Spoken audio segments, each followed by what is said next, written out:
Welcome. This is a recording of my commute to work on March 5th, 2020. I wanted to capture what a Tesla Model 3 running version 10.2 software looked like and how it behaved when navigating on autopilot, including automatic lane changes.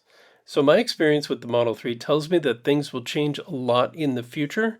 So this is more about capturing the way things were in March of 2020 than it is about showing off any new features or capabilities. I purchased this mid-range Model 3 in December of 2018. It has MCU 2 and hardware 2.5. If you are thinking about buying a new Tesla, just know that you will be getting hardware 3.0, which will be much more capable than what you're seeing here. So just know that. And this is more of a snapshot of what hardware 2.5 looked like than a demonstration of what Tesla is capable of. Also be aware, should you find yourself purchasing a used Tesla with hardware 2.5, that it is capable of being upgraded to 3.0 with the purchase of the full self-driving upgrade. They will actually swap out hardware in your car. The top of the screen is shot with a full 360-degree camera that is suction cupped to the top of the car, and so therefore the edge of the frame is actually directly behind the car. I wanted to focus on the display, so that fills up most of the frame. I probably should have cleaned the dust off the display, but just know that when I was driving, I didn't see the dust, so I didn't actually notice it until I watched the video. All right, well, here's the video. Enjoy. So I picked this road in particular because you can see it's a little, well, it's a lot windy actually. And here it used to have trouble, and now it's doing great. So I bought this car a year ago at the end of 2018, and I've seen a lot of improvements since then. Obviously software, but also in the way it behaves, the way it drives. So let's take it up to 40. And it's handling the curved road here just fine. There is an intersection coming up where it does not do fine, and it repeatedly miscalculates. So I will show you where that is. It's coming up. I do like this. The bikes will show up here. Oh, where are they? Oh, there they are. That is kind of fun.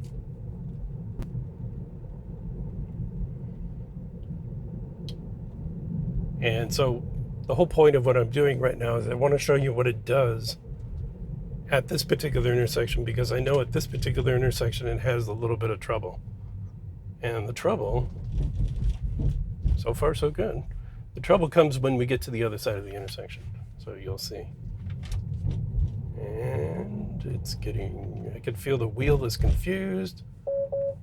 It's confused, but it did it. Hey, it did it. That was pretty impressive. Usually what it does is it sends me into the oncoming cars, which are waiting to turn left. So, all right. So, like I said, it gets better and better. Where I've seen it struggle before, it gets better and better, and then it doesn't struggle, or it struggles less, and then eventually it stops struggling. So, as more and more road miles are being recorded, the system gets better and better. So that's pretty cool. Why not, right? I did not know the speed limit was 25. Who knew? So I don't think this version will move over for the bike, and I don't want to be rude. Let's see what happens. Oh, yeah, that's plenty of room actually. It should see the bike. It didn't even register the bike. All right. All right, we have an on-ramp. And we are going to do navigate on autopilot. And we are going to let the Tesla do all the lane changes. Up to the point I can't take it anymore. Yeah. Go. wow, it did 2 lane changes. Wow. That was cool. Never saw that before. I usually confirm the lane changes, so this is going to be new to me as well. Now, why would you... Like, why... Alright. See, I would not turn on my blinker when there's somebody in my blind spot. Oh, it's going to do it another one. Oh, this is nice. Yeah, go. Very nice, very nice. The carpool lane, we are eventually, when that opens up, let's go ahead and take our speed up to something reasonable. After all, I'm in the fast lane. Okay, we have the opening to the carpool lane coming up. There it goes. It signals.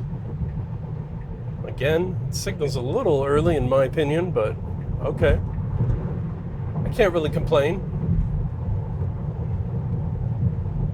Personally, I would wait until the blind spot is open, or I would wait until the lane is available. Okay, traffic in this lane is much slower. You can see it's sensing the slower traffic and it's bringing my speed down. That is something they added recently. I do appreciate that. I don't necessarily like flying past another lane of traffic that's not moving, because at any moment one of these people will pop out, and that could be pretty dangerous. Even though there's a line that tells them not to, they do it anyway. Okay, here we are. We're now joining regular traffic. We have an interchange coming up. We'll be transitioning over to the 101.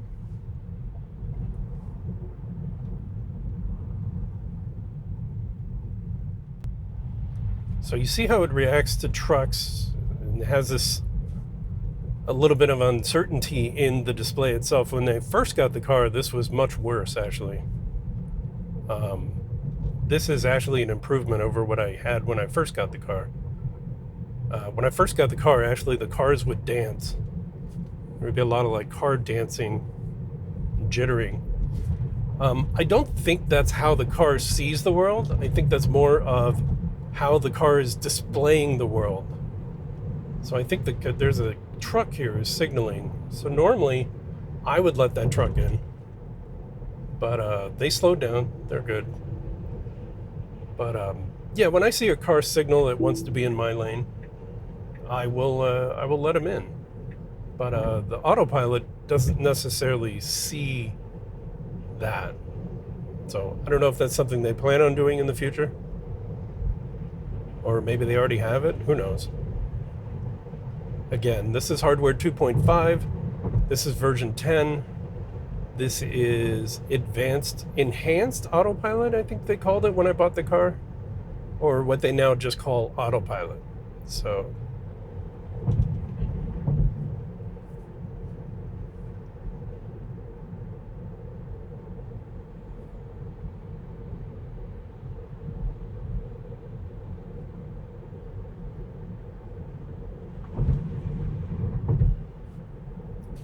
let's see some stats here.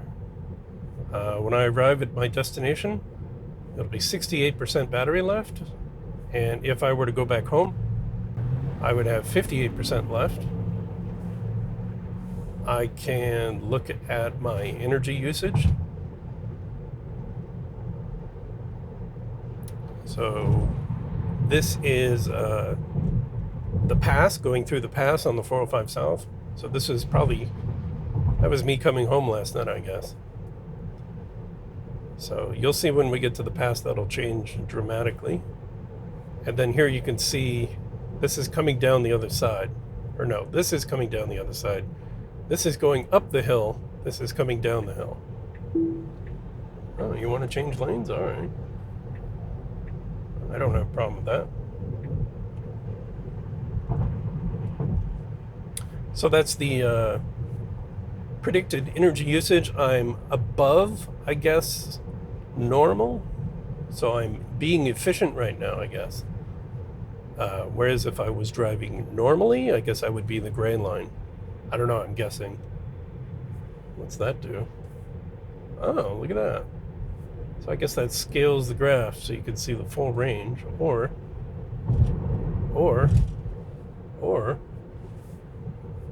plot it to the width of the screen. That's cool. All right, very nice.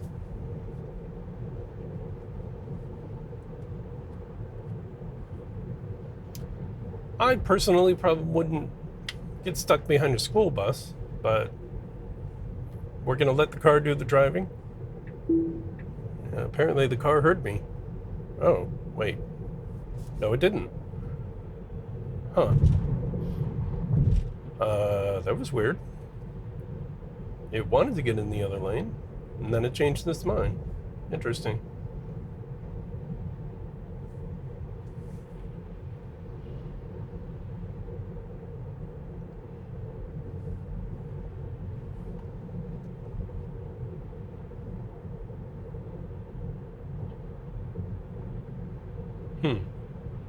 Big stinky school bus. So let's turn off our AC so we don't get the air coming in. So just press and hold, turns it off. Temperature of the car is going to rise very quickly right now, but what is it, 82 degrees outside.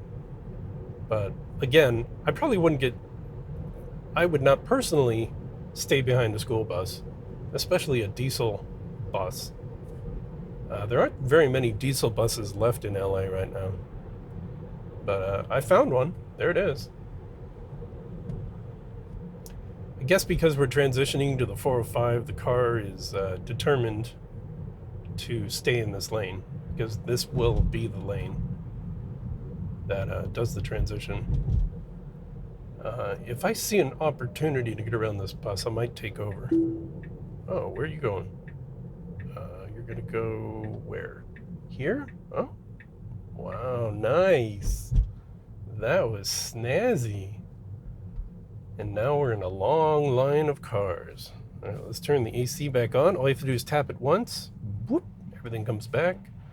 And because I am a little schwitzy right now, we're going to put it on my face. There we are. This is one thing I never was a big fan of. It splits the lane. So you can see the lane is merging. And when it sees that, it puts itself in the middle.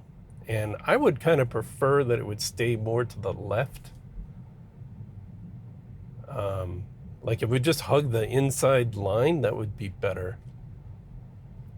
If you're in the right lane and you have like an on-ramp, you know how like the on-ramp, the right lane will disappear and it will just suddenly move way over there? Well, the car will try to go between the two lines, and the lines are pretty far apart. And then you simultaneously have cars coming on the freeway, and you kind of look like, I'm trying to think of a nice way of putting it. Well, I can't think of a nice word, but you look like an unfriendly driver. That's a kind way of putting it. Because if you have cars that are coming into traffic merging onto the freeway, and you're splitting the lane, you're like smack in the middle, you're kind of sending a signal that, hey, I'm trying to prevent all you people from getting in front of me. And it's not a very friendly thing to project. So I would prefer the car just hug the line on the left. It knows where the on-ramps are. Just hug the line on the left. Stay on the left, like everyone else, like any normal driver would. That's all I want. I just want normal driver. There is a loop here coming up. In this loop, the Tesla will slow down to like 20 or 25 miles an hour, and if traffic is moving that slow, then it's fine. But if traffic isn't moving that slow, you'll have a line of cars behind you going, "What's going on, Tesla guy? Why are you driving so slow?" But I don't think that'll be a problem, because we're not moving that fast to begin with. So Here's another observation. You see the distance it creates between me and the car in front of me. Well, in a situation like this where we're all trying to get on the 405 South, and you'll have like a long backup of cars, you'll have a lot of people who, maybe they're late to work or maybe they're in a hurry, and they'll wait until the very last second. So this white Lexus, I think that's a Lexus. See, he's actually coming to a stop in traffic. Not a stop, I'm exaggerating. But you see, he basically merged at the very last second. And two cars have already merged in front of me. And the reason they're merging in front of me is because I have this gap in front of me. And here comes another one. No, oh, he didn't. All right. So a lot of people, when they are in a situation like this, they'll try to close the gap between the car in front of them to prevent those people taking opportunities. I'm trying to be nice. And well, the Autopilot is, I guess, more friendly or more safe, because I don't think they plan it that way. I just think they'd like to keep a distance between you and the car in front of you. And of course, I can adjust that distance. Although I don't know what these numbers represent. And honestly, I could set it to 1, and I don't necessarily feel closer to the car in front of me. Honestly, there's still a pretty significant gap. So, and there should be. I mean, I have a computer that's driving my car. My life is kind of depending on this. So if it wants to leave a little more space, I'm okay with that. So now you see it's dropping down to 20 miles an hour. We got lucky this time because traffic is actually heavy enough that going 20 miles an hour around this curve is not going to cause someone to honk. Actually, they might honk. They're probably questioning what am I doing, but they're not honking, so that's good. Interesting situation. Oh, let's see what happens. Hey, and handle that really well. Well done. Good job, Tesla. Good job, little car. You can see the speed limit is increasing. Very nice. We're back up to 70, I guess. There's a truck there, and that truck's not going anywhere. So Tesla, you're either going to have to slow down. Or, come on, slow down, Tesla. Don't make me take over. There you go. Yeah, that was a little wobbly. I'll give that a 4.5 on the success scale. So that wasn't so bad. The car slowed down and let me in. That was nice. Thank you very much. Again, I probably would not even start the lane change until there's an opportunity to make the lane change. Does that make sense?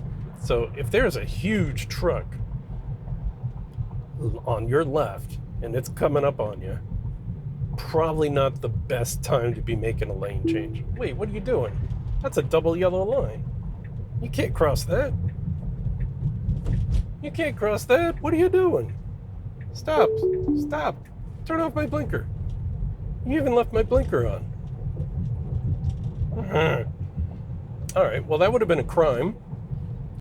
The interesting thing was, it didn't actually make the lane change. So I'm thinking that because it sees the double yellow or triple, what is that, double yellow and single white, I think because it sees that line, it knows not to cross it, but then the Autopilot is telling it to cross it. I don't know what is going on in the mind of the computer at that point. All right, let's turn this back on. Let's see what it does. Come on. Go. Time to switch lanes. Oh my goodness, come on. Switch lanes. All right. We're taking over. And we're back. Yeah, I don't know why it refused to go. Maybe it's got a little bit of attitude right now. Maybe it doesn't like me. All right, we're back on track. It should take me to my off-ramp from this point on. Having driven this route many, many times, I know that there will be no more issues between now and when we get off this freeway. Or actually the 10, because we have to transition from the 405. We will enter, there's Sunset Boulevard. This is Brentwood, Beverly Hills. This is West LA, the west side as we call it. And then I will be transitioning over to the 10 and then getting off, I believe at Cloverfield is the exit. Yeah, I feel a little too close to the car in front of me, and it's probably because I had that set to 1. So I'm going to bring that back to 4. And then, I don't know how to recenter the map, actually. I usually just do this. But let's see, what happens if I hit that? Oh, I guess that doesn't. So there's north orientation, or, well, no, that's north. That's guidance. That's trip. Oh, I see. So it's showing, hey, I'm learning things. This shows me the whole trip, so I guess that's the same as when I hit it here. If you're thinking about buying a Tesla, no, what do you, wait, no. And then it keeps the blinker on. I don't know. There needs to be, I guess I could have hit I could have hit the other one, the one up here, where I guess it cancels what I did was I took it out of Autopilot. There's another blue box up here where it says you can skip. Okay, let's do, no, that one.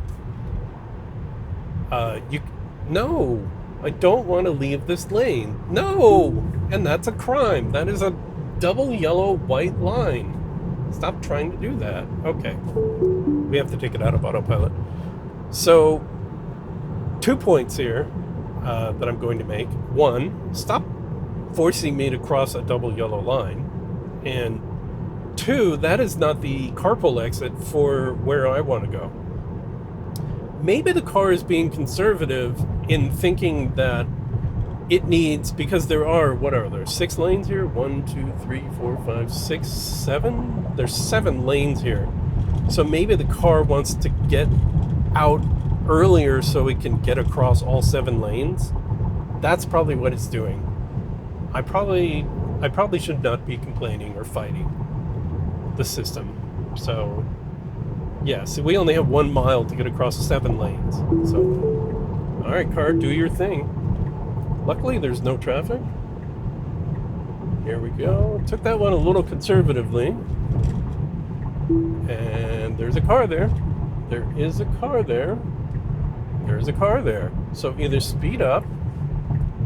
Okay, they slowed down. All right. That was kind of borderline annoying. No, don't speed up now. Okay, now it's slowing down. All right. That was good. That was good. It saw its mistake.